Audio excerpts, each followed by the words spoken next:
மயிலாடுதுறை அரசு மருத்துவமனை அவசர சிகிச்சை பிரிவில் ஒரே சிரஞ்சை செவிலியர்கள் பயன்படுத்துவதாக குற்றச்சாட்டு எழுந்துள்ளது. நோயாளியின் மகன் ஊசி போடும்போது செவிலியரிடம் கேள்வி கேட்டு வாக்குவாதம் செய்யும் வீடியோ சமூக வலைதளங்களில் வைரலாகி வருகிறது. மயிலாடுதுறை மாவட்டம் மயிலாடுதுறை அரசு பெரியார் மருத்துவமனை அவசர சிகிச்சை பிரிவில் ஒரே சிரஞ்சை பயன்படுத்தி நோயாளிகளுக்கு ஊசி போடுவதாக எடுக்கப்பட்ட வீடியோ சமூக வலைதளத்தில் பதிவிட்டு வைரலாகியுள்ளது. தரங்கம்பாடி தாலுகா ஆக்கூர் கிராமத்தைச் சேர்ந்தவர் ஹரிஹரன்.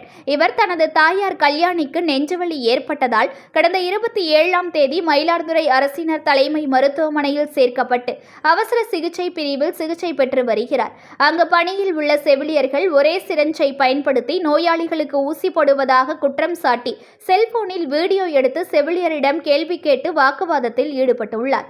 அந்த வீடியோவில் அவரின் குற்றச்சாட்டுக்கு செவிலியர் மறுப்பு தெரிவித்து பேசியுள்ளார். இந்த வீடியோவை ஹரிஹரன் சமூக வலைதளத்தில் பதிவிட்டதால் தான் மருத்துவமனையில் இல்லாத நேரத்தில் நடக்க முடியாத தன் தாயாரை செவிலியர்கள் இருக்கும் இடத்திற்கு அழைத்து வந்து செவிலியர்கள் கடுமையாக பேசியதாக தெரிவித்துள்ள ஹரிஹரன், மருத்துவமனையில் தேசிய தன்னார்வ இரத்த தான கருத்தரங்கில் பங்கேற்ற மாவட்ட ஆட்சியர் மகாபாரதியிடம் நேரடியாக புகார் மனு வழங்கி நடவடிக்கை எடுக்க கோரிக்கை விடுத்தார்.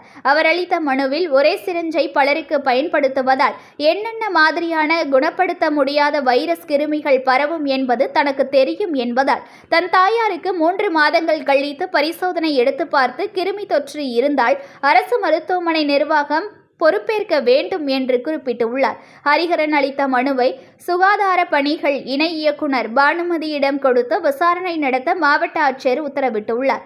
இச்சம்பவம் பரபரப்பை ஏற்படுத்தியுள்ளது. News1 தமிழை லைக் பண்ணுங்க, கமெண்ட் பண்ணுங்க, ஷேர் பண்ணுங்க, மறக்காம சப்ஸ்கிரைப் பண்ணுங்க.